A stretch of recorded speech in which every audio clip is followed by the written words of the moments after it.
नमस्कार मित्रांनो, मी डॉक्टर महेश स्वागत करतो आपलं गोष्ट छोटी डोंगरा एवढी या युट्यूब चॅनलवरती। खरं तर वेगवेगळे राजकीय मुद्दे आणि सामाजिक मुद्दे चर्चा करण्यासाठी हा आपण प्लॅटफॉर्म तयार केला आणि इथूनच आपण राजकारण समाजकारण हे अत्यंत व्यवस्थितपणे समजून घेत असतो। समाजामध्ये याची जे मूळ मुद्दे आहे ते पेरण्याचं काम आपण यातून करत असतो। तर असाच एक मुद्दा आज आपल्याला चर्चा करायची आहे, तर सुरू करूया। खरं तर प्रकाश आंबेडकर साहेबांनी 25 जुलैला एक यात्रा सुरू केली। त्या यात्रेचं नाव होतं आरक्षण बचाव यात्रा। 25 जुलैला मुंबईतून सुरू झालेली ही यात्रा महाराष्ट्रभराला कवेत घेत आज छत्रपती संभाजीनगर येथे संपली। परंतु ही यात्रा संपत असताना यातून काही महत्त्वाचे प्रश्न उभे राहिले। प्रकाश आंबेडकरांनी घेतलेली भूमिका ही योग्य की अयोग्य हे वेगळ्या व्हिडिओमध्ये आपण चर्चा केलेली आहेच, तोही आपण जरूर बघावा। परंतु 55 लाख ओबीसी बनावट जी पत्र आहेत ती रद्द करावी। त्यानंतर 100 ओबीसी आमदार आम्ही निवडून आणणारच। मराठा कुणब्यांपासून खरा धोका, यांना ओळखा, यांना दूर ठेवा, यांना पाडा। एकूणच काय तर एक सामाजिक न्यायाची भूमिका यासाठी जे नाव ओळखलं जातं आंबेडकर, त्या भूमिकेला छेद देत प्रकाश आंबेडकरांनी एक वेगळी भूमिका मांडण्याचा प्रयत्न या काळामध्ये केला।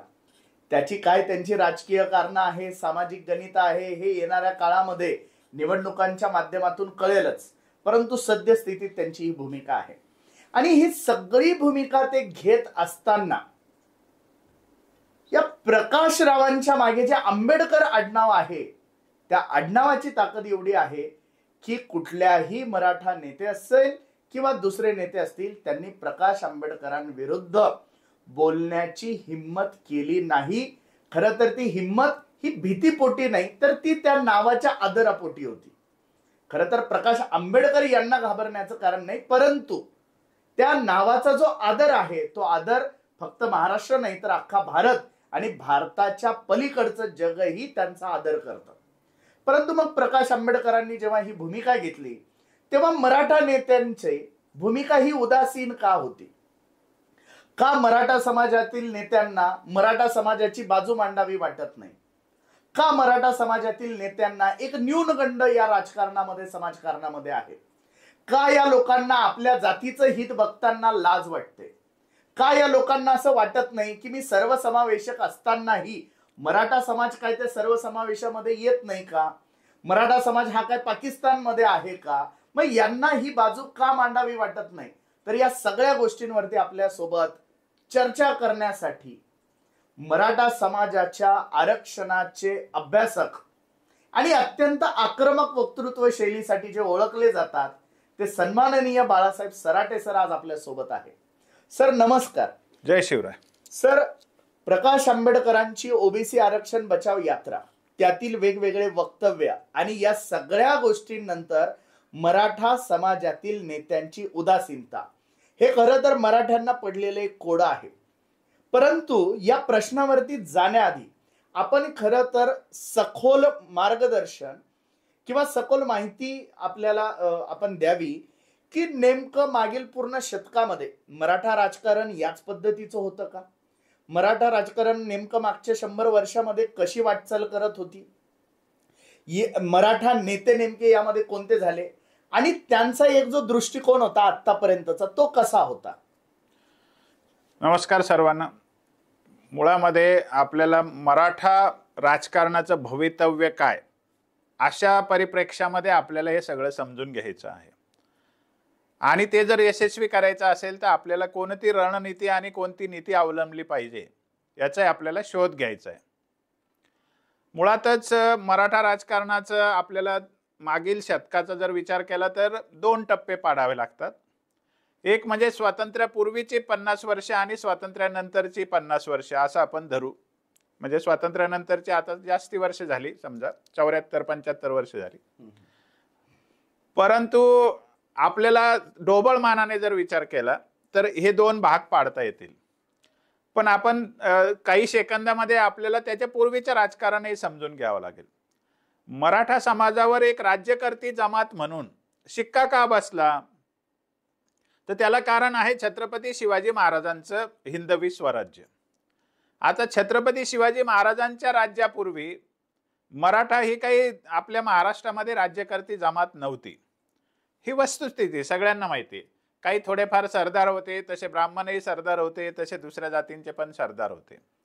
छत्रपती शिवाजी महाराजांचं राज्य उदयाला आल्यानंतर मात्र मराठा राजकारणाचा उदय झाला असं एक नॅरेटिव्ह तयार करण्यात आलं. छत्रपती शिवाजी महाराजांचं राजकारण हे काही मराठ्यांचं राजकीय नेतृत्व नव्हतं.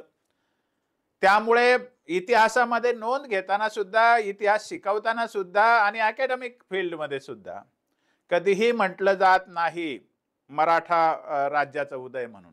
छत्रपती शिवाजी महाराजांच्या घराण्याला भोसले घराण्याचा काळ समजत नाही. तो मराठा जरी म्हणत असले तरी तो महाराष्ट्रात राजकीय जो उदय झाला त्याचं तिथे अकॅडमिक वर्णन असतं.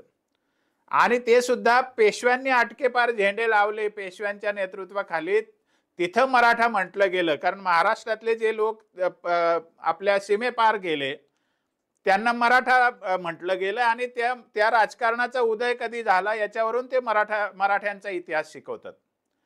परंतु छत्रपती शिवाजी महाराजांचा संपूर्ण कार्यकाळ, छत्रपती शिवाजी महाराजांचा संपूर्ण कार्यकाळ आणि छत्रपती राजाराम महाराजांचा संपूर्ण कार्यकाळ आणि नंतर ताराराणी महासाहेबांचा सुद्धा हा जो काळ आहे याला कोणीही मराठ्यांचं राज्य म्हटलेलं नाही.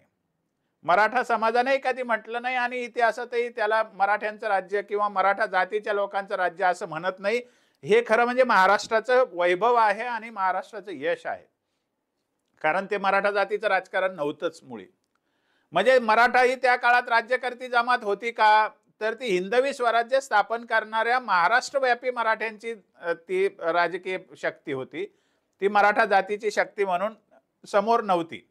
परंतु अलीकडे जेव्हा नॅरेटिव्ह सांगितले जातात, खास करून 1950 नंतर अडल्ट फ्रँचायझी आली, म्हणजे प्रौढ मतदानाचा अधिकार आला आणि मराठ्यांना आता जातीच्या आधारावर जास्ती प्रतिनिधित्व मिळणार, या भीतीपोटी आता हे राज्यकर्ते बनून आपल्यावरती राज्य करणार, हे तर पूर्वापार राज्य करत आलेले आहेत असा आरोप त्याला जोडला गेला. आता आपण छत्रपती शिवाजी महाराजांच्या नंतर जे ताराराणी साहेबांपर्यंत बघितलं तर 1707 पर्यंत आपण काळ धरू शकतो. म्हणजे आपण 1660 ते 1707 असा कार्यकाळ धरू शकतो की ज्याच्यामध्ये शिवाजी महाराजांच्या हातात काही सत्ता होती आणि त्याचा शेवट औरंगजेबाच्या देहांतानंतर झाला. 1707 नंतर मात्र त्या मराठ्यांच्याच राज्यामध्ये दुफळी निर्माण करण्यासाठी येसुबाई साहेबांची सुटका करण्यात आली. ताराराणी आणि त्या दोन घराण्यामध्ये जे कोणी अमात्य होते त्यांनी त्याच्यामध्ये विवाद घडवून आणले आणि गादीचा वाटणी झाली. म्हणजे मराठ्यांची सत्ता जी शक्ती होती ती तिथे संपुष्टात आली. पुढे नामधारी छत्रपती ठेवून पेशव्यांनी राज्य केलेले सगळ्यांना माहिती आहे. तरी आपण ढोबळ मानाने असं धरू की भारतामध्ये 1750 नंतर जेव्हा ब्रिटिशांचा अंमल अतिशय प्रभावीपणे सुरू झाला, 1757 इतिहासामध्ये नोंद आहे, पण 1600 पासून ईस्ट इंडिया कंपनी भारतात आलेली होती आणि महाराष्ट्रामध्ये 1750च्या दरम्यान पेशवाईची स्थापना प्रबळपणे झाली होती. म्हणजे पेशवाईच्या हातात राज्य केलेलं होतं. म्हणजे निर्विवादपणे 1750 पासून ते 1950 पर्यंत मराठ्यांच्या हातात कधीही राज्यसत्ता नव्हती. म्हणजे मराठा जात म्हणून मी म्हणतोय आता, म्हणजे मराठा जातीच्या हातामध्ये 1750 ते 1950 या 200 वर्षामध्ये सत्ता नव्हती. म्हणजे ही राज्यकर्ती जमात नव्हती मराठा जातीचे लोक ही. आणि नंतरचा काळ घेतला आपण 1818 नंतर पेशवाई पण खालसा झाली. म्हणजे पेशव्यांच्या काळामध्ये सरदार होते, मराठा सरदार असतील, परंतु राज्यसत्ता त्यांच्या ताब्यात नव्हती. ते सरदार व्यक्तिगत नोकरीला असायचे, पेशव्यांकडे असतील आणि त्यांना त्यांचे व्यक्तिगत लाभही मिळाले असतील. परंतु 1950 पर्यंत जर काळ बघितला तर 1818 ला पेशवाई खालसा झाल्यानंतर ते सरदारकी पण आपोआपच गेली. म्हणजे लढायांचा काळ संपल्यानंतर जे त्यांचं उत्पन्न होतं, जी सत्ता होती, जी शक्ती होती, ती शक्ती पण बिनकामाची होऊन बसली आणि जे संस्थानिक होते ते आणि पेशवे यांनाच फक्त ब्रिटिशांचे लाभ मिळत राहिले पुढच्या काळामध्ये. आणि महात्मा फुलेंनी जेव्हा शेतकऱ्यांचा आसूड 1883 मध्ये लिहिला, त्या याच्यामध्ये जे सरदारक्या करणारे, सैन्यामध्ये भरती होऊन त्यांना रोजगार मिळत होता असे सगळे लोक परत आले आणि शेती करू लागले आणि म्हणून शेतीवर त्याचा भार पडला, हे महात्मा फुलेंनी स्पष्ट लिहिलेलं आहे. मग सांगायचं तात्पर्य असं की पेशवाई खालसा झाल्यानंतर तर राज्यच कोणाचं होतं? ब्रिटिशांचं होतं. म्हणजे तिथे मराठा राज्यकर्ती जमात होते हे म्हणणं सुद्धा खरं म्हणजे बिनडोकपणाचं म्हणायला लागेल. म्हणजे 1818 पासून किंवा 1820 पासून तर आपण लक्षात घेऊ 1950 पर्यंत मराठा राजकारणामध्ये प्रभावी असण्याचं सुतराम कुठे शक्यता नाही. मग आता पुढचा काळ काय दिसतो तर आपल्याला छत्रपती शाहू महाराज दिसतात आणि महाराजा सयाजीराव गायकवाड दिसतात. म्हणजे हे दोन संस्थानं सोडले तर मराठ्यांची संस्थानं सुद्धा सांगायला महाराष्ट्रामध्ये संस्थान नाही. ते सुद्धा गुजरातमध्ये वडोदऱ्याला होते, पण त्यावेळेला महाराष्ट्र गुजरात एकच होता म्हणून त्यांना आपण महाराष्ट्रात सुद्धा धरलं तरी सुद्धा मराठ्यांची संस्थानं किती होती तर दोनच होती. छत्रपती शाहू महाराजांचं संस्थान कोल्हापूर मर्यादित होतं, तर बडोदरा संस्थान हे गुजरातमधले एका छोट्या भागाचं संस्थान होतं. म्हणजे तिथे सुद्धा मराठ्यांच्या हातात कुठलीही सत्ता नव्हती. नॅरेटिव्ह हा जो 1950 नंतर जेव्हा प्रौढ मतदान आलं तो इतिहासावर लादला गेलेला नॅरेटिव्ह आहे की मराठा ही सत्ता करती जमात आहे, राज्य करती जमात आहे. पण वस्तुस्थिती तशी नाही. तर 1950 पर्यंत राजकीय दृष्ट्या मराठा समाजाच्या हातात कोणतीच सत्ता नव्हती. गलित गात्र झालेले एक गाव कुसात राहणारा कुणबी समाज असं मराठा समाजाची ओळख आहे त्या काळातली. आता मुद्दा असा येतो की मग मराठा समाजाच्या प्रगतीला सुरुवात कशी झाली हे आपल्याला समजून घेतलं पाहिजे. आणि आपल्याला मराठा समाजाच्या लोकांनी या गोष्टीचं आत्मपरीक्षण केलं पाहिजे आणि आपल्या पूर्वजांचं जे कर्तृत्व आहे त्याचं खरं म्हणजे आपण अकाउंट मांडलं पाहिजे, आपण त्याचा अभ्यास केला पाहिजे. आणि 1950 पूर्वीच्या 50-100 वर्षात जे मराठा समाजाच्या नेतृत्वाने काम केलेलं आहे, सगळ्या जातींसाठी, सगळ्या समाजासाठी जे सामाजिक न्यायासाठी काम केलं त्याला इतिहासात तोड नाहीये. म्हणजे उदाहरण द्यायचं झालं तर सयाजीराव गायकवाडांचं देता येईल. सयाजीराव गायकवाडांनी त्यांच्या एरियामध्ये म्हणजे त्यांच्या ज्या राज्य क्षेत्र होतं, संस्थानाचं क्षेत्र होतं त्याच्यामध्ये म्हणजे 1874ला त्यांनी त्यांचा राज्याभिषेक झाल्यानंतर त्यांनी शिक्षणाची द्वारं सगळ्यांसाठी खुली केली. त्यांनी अस्पृश्यतेच्या विरुद्ध भूमिका घेतल्या, सगळ्यांना शिक्षण खुलं केलं, समतेचा पाया घातला आणि त्या ठिकाणी त्यांनी तर पौरोहित्य सुद्धा त्याला सर्टिफिकेशन आवश्यक केलं होतं. म्हणजे सयाजीराव गायकवाड महाराजांनी एवढं मोठं काम सामाजिक समतेसाठी आणि सामाजिक न्यायासाठी केलेलं आहे, त्याला इतिहासामध्ये तोड नाही, ही वस्तुस्थिती आहे. तसंच त्यांच्या नंतर मराठा म्हणून मी सांगतो, महात्मा फुलेंचं काम मी मागच्या याच्यात सांगितलेलं आहे, पण मराठा म्हणून आपल्याला जर विचार केला तर छत्रपती राजर्षी शाहू महाराजांचं नाव घेता येईल. त्यांनी सुद्धा समतेच्या क्षेत्रामध्ये समाजाला सामाजिक न्याय देण्याच्या क्षेत्रामध्ये मोठं काम केलेलं आहे आणि त्यांनी आरक्षणाचं जे धोरण आणलं त्यामध्ये मराठा समाज एक मागासलेला समाज म्हणून ग्राह्य धरला होता. म्हणजे छत्रपती शाहू महाराज एक छत्रपती सोडले कोल्हापूर संस्थानचे तर महाराष्ट्रामध्ये कोणाकडे सत्ता होती? कोणत्याच मराठा माणसाकडे सत्ता नव्हती. पण या त्यांच्या समकाळामध्ये एक आणखी नेतृत्व मराठ्यांचं होतं, त्याचा खरं म्हणजे इतिहास सगळ्यांनी समजून घेतला पाहिजे. ते म्हणजे विठ्ठल रामजी शिंदेंचं. महर्षी विठ्ठल रामजी शिंदे हा मराठा समाजाला लाभलेला एक अतिशय महामानव म्हणता येईल असं व्यक्तिमत्व. या माणसाने अख्खं कुटुंब पददलितांच्या अस्पृश्यांच्या सेवेसाठी घालवलं आणि मुंबईमध्ये ते अस्पृश्यांच्या वस्तीत स्वतः जाऊन राहून सगळ्या कुटुंबाने अस्पृश्यांची सेवा केली, त्यांच्या शिक्षणासाठी प्रयत्न केले आणि इन्स्टिट्यूशनलाइज एज्युकेशन अस्पृश्यांसाठी पायाभरणी करण्याचं काम विठ्ठल रामजी शिंदेने केलेलं आहे. म्हणजे अस्पृश्यांचं कार्य जे भारतात झालं त्याच्यामध्ये जे 1920 पूर्वीची नावं आहेत त्यात अग्रगण्य नाव हे विठ्ठल रामजी शिंदेंचं आहे. आणि महात्मा गांधी सारख्या महान मानवाने जी अस्पृश्यता निवारणाची जी प्रेरणा घेतली ती विठ्ठलरामजी शिंदे यांच्याकडून घेतलेली आहे. म्हणजे मराठ्यांचे हे 3 नावं मी तुम्हाला सांगतो.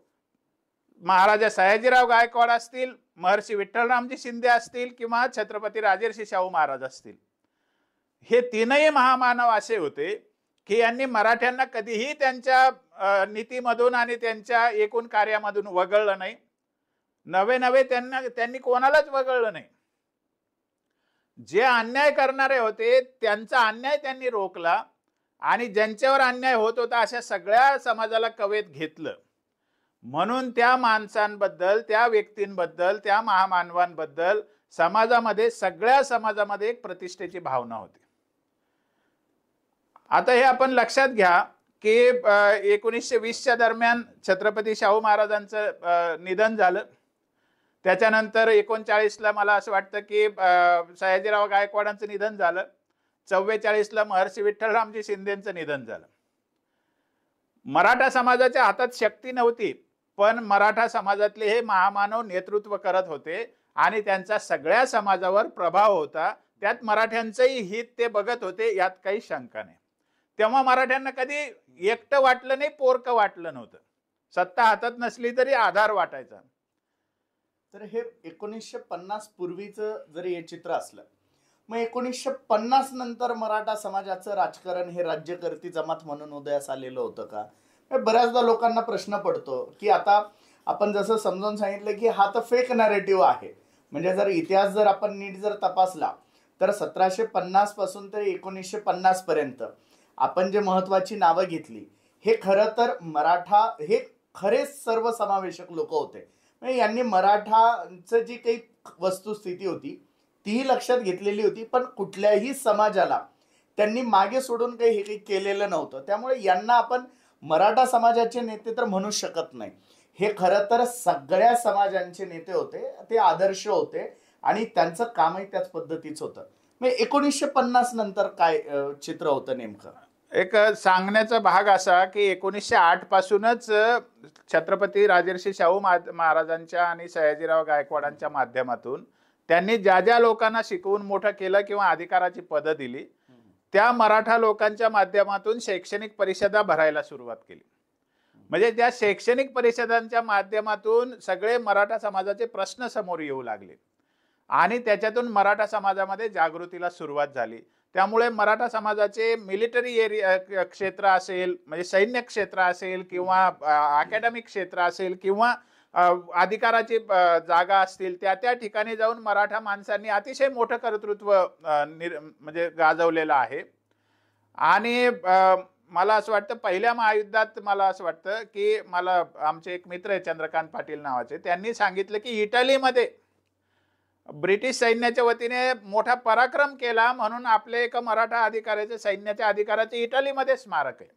म्हणजे एवढं कर्तृत्ववान माणसं मराठा समाजामध्ये त्या काळात होऊन गेली. पण तो काळ होता 1950 पूर्वीचा, त्यावेळेला बहुजनवादी राजकारण होतं. म्हणजे महर्षी विठ्ठलरामजी शिंदेनी ते बहुजन हा शब्द खरं म्हणजे समोर आणलेला आहे. बहुजन कोण आणि हे कोण असं त्यांनी त्याच्या व्याख्या पण केलेल्या आहे. पण मुख्य मुद्दा सांगायचा असा की तेव्हा बहुजनवाद अस्तित्वात होता आणि जे शोषक होते त्यांना वगळून बाकीच्या बहुजनांना बरोबर घेऊन चालण्याची नीती होती आणि तो सगळ्या समाजाला एक आधार वाटणारा विषय होता. आता मुख्य विषय असा येतो की विधिमंडळाची स्थापना मुंबई राज्यामध्ये जी झाली ती 1920 साली झाली आणि 1953 पर्यंत सगळी राजकीय सत्ता, प्रशासकीय सत्ता आणि व्यापारी सत्ता आणि न्यायिक सत्ता किंवा अकॅडमिक ज्याला शैक्षणिक सत्ता आहे, सगळ्या सत्ता ब्राह्मणी वर्गाच्या ताब्यात होत्या आणि त्याला वैश्य व्यापारी जे उद्योगपती वगैरे ते होते त्यांची साथ होती. आता 1950 ला काय झालं ते आपण समजून घेऊया. 1950 पर्यंत ते तिन्ही महामानव राहिलेले नव्हते आणि आपल्याकडे एक नाव येतं ते म्हणजे भाऊसाहेब पंजाबराव देशमुखांचं. ते पहिले कृषी मंत्री झाले देशाचे. त्यांनी घटना समितीत मोठं काम केलेलं आहे. परंतु ते मध्य भारतातले असल्यामुळे म्हणजे मध्य प्रदेशमध्ये खरं म्हणजे शेवटी तो प्रदेश होता, विदर्भ आणि शिपी बेरार ज्याला आपण म्हणतो, तर त्याच्यामुळे ते काही महाराष्ट्राच्या एकूण सगळ्यांचं नेतृत्व असं स्वीकारले गेलेले नव्हते. मराठ्यांचं नेतृत्व म्हणून पंजाबरावांकडे बघितलं जात नाही बाकीच्या महाराष्ट्रामध्ये. मग आता 1950च्या दरम्यान ही पोकळी तयार झाली, मराठ्यांचा नेता कोण. म्हणजे केशवराव जयदेव होते, घटना समितीत होते, पण ते मराठ्यांचा नेता म्हणून पुढे आले नाही. आणि शेतकरी कामगार पक्षात जास्ती मराठ्यांचे नेते गेल्यामुळे आणि शेतकरी कामगार पक्षाने कम्युनिस्ट आयडिओलॉजी स्वीकारल्यामुळे हा एक मोठा पोकळी वजा विषय निर्माण झाला.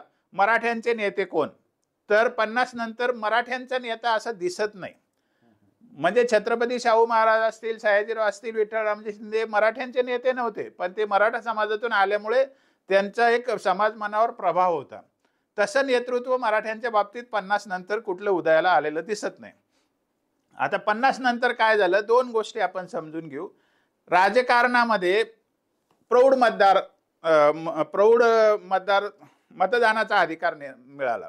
त्याच्याने काय झालं, ज्या जातींची लोकसंख्या जास्ती त्यांचे पुढे उमेदवार जास्ती निवडून येणार अशी एक शक्यता लक्षात यायला लागली.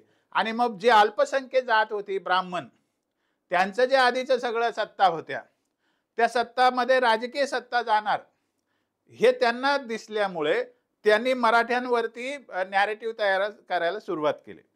म्हणजे पहिला नॅरेटिव्ह कधी झाला बघा, की 1956ला पहिल्यांदा मराठा माणसाला संधी मिळाली. म्हणजे कधी राजाराम ताराराणी साहेबांच्या नंतर कोणाला जर काही महाराष्ट्रात काही करायची प्रमुख म्हणून संधी मिळाली ते यशवंतराव चव्हाण होते.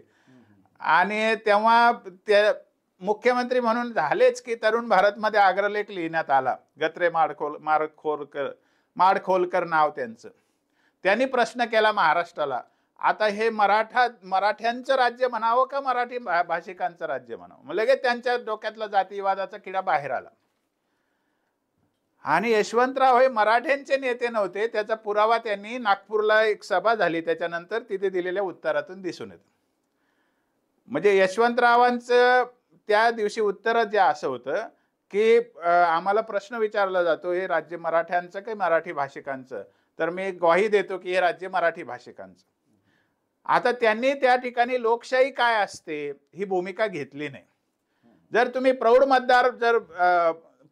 मतदानाचा अधिकार जर स्वीकारला असेल आणि लोकशाही स्वीकारली असेल तर तुम्ही म्हणायला पाहिजे ना की एक व्यक्ती एक मत आहे, ज्याच्याकडे जास्ती मतं त्यांचं राज्य येत असतं. हे तुम्हाला मान्य नाही का. खरं म्हणजे ते मान्यच नव्हतं माडखोलकरांना, पण हे विचारायला पाहिजे होतं यशवंतरावांनी. ते न विचारता त्यांनी न्यूनगंड त्या ठिकाणी दाखवला आणि तिथं मराठ्यांच्या नेतृत्वाचा मराठा जात म्हणून एक पराभव दिसून येतो. हे आपल्याला तारतम्याने लक्षात घ्यावं लागेल. आणि महाराष्ट्रावर यशवंतराव चव्हाणांचा जो एकूण कार्यकाळ होता तो 61ला संपुष्टात आलेला आहे. म्हणजे यशवंतराव चव्हाण हे खूप महान नेते होते, पण महाराष्ट्रात त्यांच्या रणनीतीचा किंवा त्यांचा एकूण भूमिका ज्या आहेत त्याचा कुठे पुढे काही राहिलं नाही. म्हणजे त्यांचं कार्यकर्तृत्व महाराष्ट्रामध्ये राहिलंच नाही. त्यांचा जे ऐतिहासिक एक निर्णय आहे तो 59चा, आपण त्याच्यावर एक व्हिडिओ पण केलेला आहे. 59ला जो सर्वसमावेशक सगळ्यांना शैक्षणिक दार खुला करणारा जो निर्णय होता तो निर्णय त्यांनी घेतलेला आपण सांगितलेलं आहे. पण त्याच्या पलीकडे यशवंतरावांना महाराष्ट्रात काही करता आलेलं नाही. म्हणजे यशवंतरावां केंद्रात गेल्यानंतर जी पोकळी आली ती पोकळी आलीच. आता त्याच्यामध्ये 74 नंतर मराठा नेते दिसू लागतात. म्हणजे एक यशवंतरावाचा अपवाद वगळला ते 1920 पासून ते 1970 पर्यंत महाराष्ट्राच्या राजकारणात तसं राजकीय क्षेत्रात मराठा नेतृत्व नाहीच. पण तोपर्यंत सयाजीराव गायकवाड होते आणि विठ्ठलरामजी शिंदे होते, म्हणून ते आपल्याला म्हणता येते की ते दोन महामानव तरी होते. परंतु 50 नंतर यशवंतराव चव्हाण हे एकमेव नेतृत्व 74 पर्यंत सगळ्यांना माहिती आहे. मध्ये एक पण नेता नाही. म्हणजे राजकारण मराठ्यांच्या ताब्यात होतं, मराठ्यांची सत्ता आहे 74 पर्यंत ते कोणी म्हणू शकत नाही. मग 74ला पहिल्यांदा शंकरराव चव्हाण समोर आले आणि 75ला शरद पवार समोर आले आणि 78ला ते मुख्यमंत्री झाले. वसंतदादा तेव्हा मुख्यमंत्री होते. म्हणजे शंकरराव चव्हाण, वसंतदादा पाटील आणि शरद पवार ही नावं आपण घेऊ. आता हे खरं म्हणजे आधुनिक मराठ्यांच्या राजकारणाचे हे प्रतीक आहेत आपण असं समजू. शंकरराव चव्हाण हे दरबारी राजकीय नेतृत्व, श्रेष्ठी काय म्हणतील ते ऐकणारे. वसंतदादा हे सडेतोड मराठा म्हणून भूमिका घेणारे, पण त्यांना कार्यकाळ खूप मिळाला नाही. ते काही समावेशकतेची वगैरे भानगड करायचे नाही. शरद पवार हे पूर्णपणे अँटी मराठा नेतृत्व, म्हणजे मराठा आहेत पण मराठ्यांच्या काहीच कामाला न आलेलं नेतृत्व.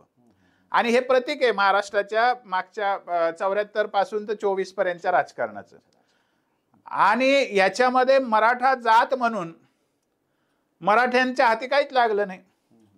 म्हणून मी म्हणतो की मागच्या काळामध्ये स्वातंत्र्यानंतर ठासून सांगू शकतो आपण, आधीच्या काळाला आपल्याला काही आपण जबाबदार कोणाला धरू शकत नाही, पण घटना लागू झाल्यानंतर किंवा स्वातंत्र्यानंतर जे आपल्या हातातला काळ होता त्या काळामध्ये मराठ्यांचं राजकीय शोषण झालेलं आहे, मराठा जात म्हणून, असं मला म्हणायचं.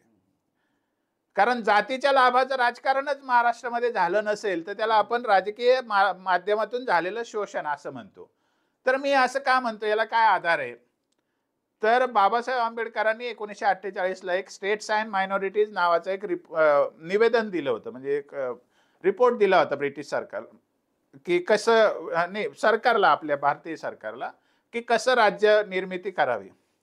आणि त्यामध्ये एक चॅप्टर येतो युनायटेड ऑर डिव्हायडेड नावाचा. तर महाराष्ट्राचं राज्य व्यवस्था कशी असावी, कशा पद्धतीने राज्य स्थापन करावे, भाषिक राज्य जरी करायचं तर काय करावं, याच्याबद्दल त्यांनी वर्णन केलेलं आहे. त्याच्यामध्ये महाराष्ट्रामध्ये 3 राज्य त्यांनी सुचवले होते, म्हणजे गुजरात वगळता. एक संयुक्त महाराष्ट्राच्या बाजूचे बाबासाहेब नव्हते. त्याच्यात त्यांनी कारणं दिलेली आहेत. त्यात एक वाक्य त्यांनी सांगितलेलं आहे की Maratha is very backward in politics. हे वाक्य सगळ्यांनी लक्षात घेतलं पाहिजे की Maratha is very backward in politics, he needs training, हे त्यांनी ठासून सांगितलेलं आहे. आणि हे का ते सांगतायत, त्यांच्या मागे मागची 100 वर्षाचा इतिहास आहे. म्हणजे मराठ्यांची लोकसंख्या प्रचंड आहे महाराष्ट्रामध्ये. मराठा खरं म्हणजे महाराष्ट्रावर राज्य करू शकतात, ते करू शकलेले नाहीयेत. त्याचं कारण सांगताना बाबासाहेबांनी पुढे सांगितलेलं आहे की मराठ्यांना रानडे, गोखले आणि टिळकांसारखं नेतृत्व लाभलं नाही. म्हणजे त्यांच्यासमोर काय सयाजीराव गायकवाड नव्हते का? त्यांच्यासमोर विठ्ठलरामजी शिंदे नव्हते का? त्यांच्यासमोर छत्रपती राजर्षी शाहू महाराज नव्हते का? हे 3ही महामानव बाबासाहेबांना माहिती होते, पण ते त्यांचं वागणं, त्यांची कार्यपद्धती, त्यांचं जीवन कार्य जे होतं या 3 महामानवांचं, ते रानडे, टिळक, गोखलेंपेक्षा वेगळं होतं. ते समावेशक होतं. ते जातीला लाभ देण्याच्या दृष्टीने वेगळं काम करीत नव्हते. म्हणून ते काही राजकीय नेतृत्वही नव्हतं. त्यांचं कार्यच वेगळ्या पद्धतीचं होतं. तर बाबासाहेबांनी हे म्हटलेलं आहे का, तर त्यांच्यासमोर जे तेव्हाचे नेते होते, म्हणजे शेका पक्षात गेलेले जे जवळकरांसारखे नेते असतील किंवा यशवंतराव चव्हाणांसारखे नेते असतील, जे कोणी त्या काळात त्यांच्यासमोर दिसणारे लोक होते, हिरे एक होते तेव्हा, तर त्याच्या अनुषंगून असं म्हणतात बाबासाहेब की Maratha is very backward in politics and he needs training. कारण एवढं मोठं मराठ्यांच्या हातात सत्ता असून सुद्धा, मोठी संख्या असून सुद्धा मराठ्यांचा महाराष्ट्रावर प्रभाव राहिलेला नाही, हे बाबासाहेबांनी त्यात कन्क्लुजन मांडलेले. आणि मग मी जेव्हा 50 नंतरचं आजपर्यंत जेव्हा राजकारण बघतो महाराष्ट्राचं, त्याच्यामध्ये मी आता अभ्यासाअंती सांगत आलेलो आहे की महाराष्ट्रात मराठा जातीच्या राजकारणाचं फार शोषण झालेलं आहे. म्हणजे मराठ्यांचं शोषणच झालेलं आहे राजकीय माध्यमातून, हे मला स्पष्टपणे दिसतंय. त्याचं कारण मराठा नेतृत्व यांनी घेतलेली लेचीपेची किंवा एकांगी भूमिका असं मला दिसतंय. पण जर मराठ्यांचं आजपर्यंत जर राजकीय शोषण जर झालेलं आहे, तर मग येणाऱ्या काळामध्ये मराठ्यांचं राजकीय भवितव्य नेमकं कसं असेल? आणि जर डॉक्टर बाबासाहेब आंबेडकरांचं म्हणणं असं होतं की मराठ्यांना रानडे, गोखले, आगरकर यांच्यासारखं, टिळक यांच्यासारखं नेतृत्व लाभलं नाही, तर मग मराठ्यांना सुद्धा एका चांगल्या नेतृत्वाची, मराठ्यांना सुद्धा आंबेडकरांसारख्या नेतृत्वाची गरज निर्माण झालेली आहे का? नाही, आपण बाबासाहेबांचं आकलन त्या काळातलं जे होतं ते आधी समजून घेऊ. बाबासाहेब असं का म्हणाले? कारण रानडे, टिळक, गोखले जे होते, रानडे, गोखले, टिळक जे होते, यांनी जे काही केलं ते राष्ट्रकार्य म्हणून मांडलं गेलं नॅरेटिव्हच्या माध्यमातून, पण त्यांनी त्यांच्या जातीचं नेतृत्व केलं हा इतिहास आहे. म्हणजे जेव्हा नेतृत्वाला रानडे असतील तेव्हा ते राईज ऑफ मराठा पॉवरमध्ये छत्रपती शिवाजी महाराजांचं कमी वर्णन करतील आणि पेशव्यांच्या सत्तेचं जास्ती वर्णन करतात. म्हणजे गोखले इन्स्टिट्यूटचं जर तुम्ही बघितलं तर गोखले इन्स्टिट्यूटचं काम काय आहे, सगळा फंड जनतेचा, पण त्या संस्थेने काय राबवलं तर सगळं ब्राह्मणी जे राजकारण आहे त्याचं नॅरेटिव्ह तयार करण्याचं काम गोखले इन्स्टिट्यूट करते. आणि गोखलेंच्या माध्यमातूनही ब्राह्मणी ज्याला हे म्हणतात आपण समाजाचा फायदा करून देण्याचा जो भाग असतो, सर्वंट्स ऑफ सोसायटीच्या माध्यमातून असेल किंवा काही असेल, गांधीजींचा उदय गोखलेंच्या माध्यमातून झाला असं म्हटलं जाऊ शकतं, परंतु तो वेगळा इतिहास आहे, त्याच्यावर मी खूप बोलू शकतो. म्हणजे गोखलेंमुळे गांधीजी आले का गांधीजींनी गोखलेंना मोठं केलं आपण चर्चेचा विषय करू शकतो कधी पण मला हे सांगायचं की बाबासाहेब असं का म्हणाले, त्याचं कारण असं होतं की जागतिक परिस्थितीचा अभ्यास असणे, राष्ट्रीय परिस्थितीचा अभ्यास असणे आणि नॅरेटिव्ह आपल्याला समाजामध्ये तयार करता आलं पाहिजे, ॲडव्होकसी आपल्याला समाजामध्ये तयार करता आली पाहिजे, इश्यू आपल्याला पाहिजे तेच घ्यायचे पेशवाईचे, परंतु ते राष्ट्रीय महत्वाचे कसे आहेत हे सांगायचं. हे जे कसब होते रानडे, टिळक आणि गोखलेंकडे होतं, हे बाबासाहेब ज्या परिप्रेक्ष्यामध्ये सांगतात त्याचा अर्थ तसा होतो. मराठा नेतृत्व 74 नंतरचं, कारण 74 पूर्वी तर काही नेतृत्व नाही, 50 ते 74 यशवंतराव सोडले तर पोकळी आहे. यशवंतराव सुद्धा 61ला केंद्रात गेल्यामुळे राजकारण राहिलेलं नाही. 74 नंतर 3 प्रवाह आहेत, म्हणजे शंकरराव चव्हाण, शरद पवार आणि वसंतदादा पाटील. तर वसंतदादा पाटील हे अपवादात्मक एकच नेते असे होते की जे थेट मराठा म्हणून भूमिका घ्यायचे, ते बहुजनवाद वगैरे भानगडीत पडले नाही. पण ते खरं 2च पक्ष दिसतात 74 नंतरच्या राजकारणामध्ये, ते म्हणजे एक शरद पवारांचा पक्ष दिसतो आणि एक शंकरराव चव्हाणांचा पक्ष दिसतो. शंकरराव चव्हाणांचा पक्ष पुढे विलासराव देशमुखांनी पाळला, म्हणून त्यांना महाराष्ट्रात 5 वर्ष किमान सत्तेवर राहता आलं मुख्यमंत्री म्हणून. आणि शरद पवारांच्या पक्षात अनेक लोक आहेत, त्याला जसे प्रकाश आंबेडकर निजामी सरदार म्हणतात, ते सरदार काय करणारे खूप लोक आहेत, पण ते शेवटी राजा वेगळाच असतो, हे फक्त सरदार असतात. आणि सरदार कधीही आपल्या जातीचं भलं करत नसतो, तो आपल्या कुटुंबाचं नातेवाईकांचं भलं करत असतो. फार तर आता अलीकडे आपल्या एरियाचं बघा, असा एक प्रघात पडलेला आहे. आता हे सांगत असताना मला मुख्य हे सांगायचंय की आता आजच्या परिस्थितीत आपल्याला काय विचार करता येईल. आपल्याला आजही टिळक, रानडे, गोखले हे नेतृत्वाचे जे मॉडेल्स आहेत ते मराठ्यांना उपयोगी ठरतील का, हा आपल्याला विचार करायला पाहिजे. मग आता जर राजकीय लोकशाहीचे आयुध जर आपण बघितली तर एक बाजू खरीच आहे की रानडे, गोखले, टिळक यांचा मार्ग आपल्याला घेता येईल की आपल्याला प्रश्नांची जाण असली पाहिजे, आपल्याला ॲडव्होकसी तयार करता आली पाहिजे, आपल्याला लोकशाहीचे आयुध वापरता आले पाहिजे, आणि पुन्हा जे करायचं ते जातीचं भलं करण्याची जी कसब आहे ते पण आपल्याला आत्मसात करता आलं पाहिजे. परंतु जसं विवेकानंद म्हणाले होते की लोकशाही जशी जशी मॅच्युअर होईल तसा तसा शूद्र वर्गाचा लोकसत्तेचा काळ येईल. आता ब्राह्मणी लोकसत्तेचा काळ हा तशा अर्थाने कमी राहिलेला आहे. आणि जरी टिळक, रानडे, गोखले यांच्या नेतृत्वाचा आपण जर म्हणत असलो तरी मराठा समाजाची एकूण जी संस्कृती आहे किंवा जे इतिहास आहे त्याच्यावरून आज आपण असं म्हणू शकतो की मराठा समाजाने रानडे, गोखले, टिळक अशा नेतृत्वाचं मॉडेल न स्वीकारता मराठा समाजाने बाबासाहेब आंबेडकरांचं मॉडेल स्वीकारलं पाहिजे असं मला वाटतं. म्हणजे खरं सांगायचं तर मराठ्यांनी हृदयामध्ये छत्रपती शिवाजी महाराज आणि डोक्यात डॉक्टर बाबासाहेब आंबेडकर हे आपलं मॉडेल समोर ठेवलं पाहिजे. याचा अर्थ बाबासाहेब आंबेडकर मनात नसावे असा नाहीये किंवा छत्रपती शिवाजी महाराज आपल्या विचारात नसावे असाही नाहीये, पण आपल्याला एक मॉडेल म्हणून जेव्हा रणनीती आखायची असेल, स्ट्रॅटेजी ठरवायची असेल, तर आपल्याला हा विचार केला पाहिजे की आपली लढाई आता लोकशाहीच्या काळातली लढाई आहे, आपली लढाई आता मध्ययुगीन काळातली नाहीये.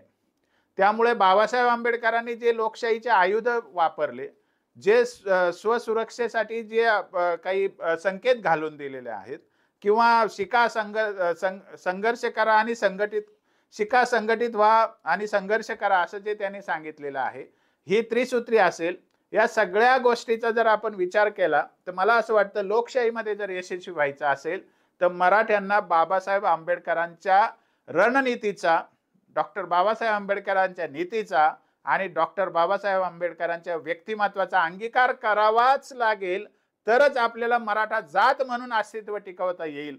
आणि आज हे का सांगतोय मी, त्याचं कारण असं आहे की महाराष्ट्रामध्ये मराठा कुणबी म्हणून जे आहेत, म्हणजे मराठा आहेत, शेतकरी आहेत, हे सगळे मराठा शेतकरी लोक जे आहेत त्यांना वेगळं पाडण्याचं, एकाकी पाडण्याचं कारस्थान शिजत आहे. आणि त्याच्यामध्ये जसं मी म्हटलं की निजामी मराठा म्हणा, सरदारकी मराठा म्हणा, असं आज म्हणजे राज्यकर्त्यांमध्ये जे मराठा जातीचे लोक आहेत ते सगळे सरदारक्या मिळवण्यामध्येच मशगूल आहेत. आणि दुसऱ्या बाजूला सगळे जे घटक आहेत आरक्षणाच्या माध्यमातून त्यांची हितसंबंधी लॉबी तयार झालेली असल्यामुळे आज मराठा कुणबी जातीला एकाकी पाडण्यासाठी जे जे करता येईल ते सगळं केलं जातं. आणि त्याचं नेतृत्व दुर्दैवाने धनदांडगे आणि ब्राह्मण्यवादी प्रवृत्तीकडे गेलेलं आहे. हे आपण सगळ्यांनी समजून घेतलं पाहिजे. मग आपल्याला एकाच वेळी धनदांडग्या आर्थिक शक्तींशी लढायचं आहे, दुसऱ्या बाजूला आपल्याला ब्राह्मणी प्रवृत्तींशी लढायचं आहे, आणि तिसऱ्या बाजूला आपल्याला हे जे सरदारक्या मिळवून मशगूल होणारे मराठा जातीचे जे नेते आहेत त्यांना पण बाजूला ठेवायचं आहे. तर या परिस्थितीमध्ये डॉक्टर बाबासाहेब आंबेडकरांचा जो मार्ग आहे तोच मराठा हिताचा आहे असं मला दिसतंय. हे सांगत असताना मला एकच सांगायचं की मार्ग नेमका काय आहे, काय आहे मी असं म्हणतो. आता उदाहरण घेऊया आपण. परवा माननीय सुप्रीम कोर्टाने एक निकाल दिलेला आहे. माननीय सुप्रीम कोर्टाने दिलेल्या निकालात SC मध्ये प्रवर्ग करायला मान्यता दिलेली, म्हणजे उपवर्ग करायला मान्यता दिली. आणि SC कॅटेगरीमध्ये म्हणजे SC ST मध्ये क्रिमिलेअर लागू करायला सांगितलेला आहे. हा निर्णय 7 जजेसने च्या बेंचने दिलेला आहे, म्हणजे घटनापीठाने दिलेला निर्णय आहे. जर 1 विरुद्ध 6 जरी असला, मेजॉरिटीने निर्णय दिला आणि 1 विरुद्ध 6 म्हणजे हा फुल मेजॉरिटीचा निर्णय आहे, तरी सुद्धा हा निर्णय देशामध्ये लागू करायची एकाही राज्य सरकारची किंवा एकाही केंद्र सरकारची, कोणत्याही पक्षाचं सरकार असो, लागू करायची हिम्मत नाही असं माझं स्पष्ट मत आहे. का नाही? कारण बाबासाहेब आंबेडकरांनी ज्या पद्धतीने समाजाला संदेश दिलेला आहे, ज्या पद्धतीने त्यांच्या रणनीतीवर आणि मार्गावरती हा जो दलित समाज संघटित झालेला आहे त्याची एक महान शक्ती या देशामध्ये आता निर्माण झालेली आहे. आणि त्यांची शक्ती लोकसंख्येने कमी जरी असली तरी त्याला नाकारण्याचं, डावलण्याचं धाडस कोणतेही राज्यकर्ता किंवा कोणतेही राज्य सरकार आणि केंद्र सरकार दाखवू शकत नाही. ही आजची वस्तुस्थिती आहे. मग आपल्याला घटनात्मक मार्ग वगैरे वगैरे या गोष्टी बाजूला, सुप्रीम कोर्टाचा निर्णय आहे, पण शेवटी जनता महत्वाची आहेच ना. सर्वोच्च कोण आहे या देशामध्ये? तर सर्वोच्च जनता आहे. आणि मराठा समाजाने धडा घ्यायचा आहे तो हा दलित समाजाकडून, जे बाबासाहेब आंबेडकरांनी त्यांना दिलेलं आहे. असं नेतृत्व मराठ्यांना मिळालं पाहिजे, जे नेतृत्व कायद्याची जाण असते, ज्या नेतृत्वाला घटनेची माहिती असते, ज्या नेतृत्वाला सामाजिक न्यायाची चाड असते, किंवा सामाजिक न्यायाचा उगमच बाबासाहेब आंबेडकरांनी केला असं आपण म्हणू शकतो. आणि समतेचा दृष्टिकोन असतो. या सगळ्या गोष्टी आहेत, पण आपल्या जनमताचं म्हणजे जे काय आपल्याजवळ सामाजिक शक्ती आहे त्याच्या आधारावर आपल्याला या सगळ्याला वाकवता आलं पाहिजे. हे करायचं असेल तर बाबासाहेब आंबेडकरांचा मार्ग, बाबासाहेब आंबेडकरांचं नेतृत्व, बाबासाहेब आंबेडकरांनी आखलेली रणनीती आणि बाबासाहेब आंबेडकरांनी दिलेलं आपल्याला शिकवण, या सगळ्या गोष्टीचा मराठा समाजाने अंगीकार केला पाहिजे असं मला वाटतं. म्हणून मी म्हणतो की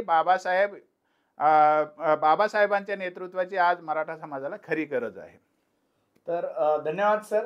एकूणच काय तर मराठा समाजाचं नेतृत्व स्वातंत्र्यापूर्वी, स्वातंत्र्यानंतर त्यांच्या असलेला दृष्टिकोन, त्यांच्या असलेली भूमिका, मराठा समाज कसा इथपर्यंत आला, त्याचं नेतृत्व कसं आलं, आणि आता खरी गरज आंबेडकर नीतीची कशी आहे हे आपल्याला सांगितलं सर. बोला. नाही, बाबासाहेबांचं वैशिष्ट्य काय होतं? बाबासाहेबांनी सत्ताधारी व्हा असा संदेश दिलेला आहे. म्हणजे हे आजच्या काळात फार औचित्याचा विषय आहे. म्हणजे बाबासाहेबांनी राज्यकर्ती जमात व्हा असं सांगितलं. मराठ्यांवर आजपर्यंत आरोप झाला की मराठा ही राज्यकर्ती जमात आहे, पण बांधवांना आता ते खरंच करून दाखवायची गरज आहे. की मराठा ही खरीच राज्यकर्ती जमात आहे. म्हणजे मराठा जातीचं राजकारण तयार झालं पाहिजे महाराष्ट्रामध्ये. आणि प्रकाश आंबेडकरांनी जो संदेश दिला की मराठा कुणब्यांना वगळा, तर आता तर मराठ्यांनी जागा व्हायलाच पाहिजे आणि ते बाबासाहेब आंबेडकरांच्या मार्गानेच व्हायला पाहिजे. आणि राज्यकर्ती जमात व्हा. दुसरी गोष्ट, सत्ताधारी जमात होऊन सत्तेचे फायदे समाजाला द्या. म्हणजे बाबासाहेबांनी 1920 पासून सरकारच्या बरोबर राहून राहून आपल्या समाजाला फायदे दिले. सत्तेचा वापर समाजासाठी केला, समाजाला जागृत केलं, शिक्षित केलं, समाजाला संघटित व्हायचा संदेश दिला, समाजाला संघर्ष करायचा संदेश दिला. आणि संघर्ष इतका की सुप्रीम कोर्टचा निर्णय सुद्धा त्यांच्या समोर काही करू शकत नाही. इतकी ताकद मराठा समाज या महाराष्ट्रामध्ये निर्माण करू शकतो. बस बाबासाहेब आंबेडकरांच्या मार्गाची, नेतृत्वाची आणि त्यांच्या शिकवणीची गरज आहे. तर मित्रांनो, हा व्हिडिओ जर तुम्हाला आवडला असेल तर लाईक आणि शेअर करायला विसरू नका. आणि अजूनही जर आपण आमचं हे चॅनल सबस्क्राईब केलं नसेल तर असेच माहितीपूर्ण, अभ्यासपूर्ण, विश्लेषणात्मक गोष्टी समजून घेण्यासाठीचे व्हिडिओ बघण्यासाठी या चॅनलला आधी सबस्क्राईब करा. धन्यवाद. जय शिवराय.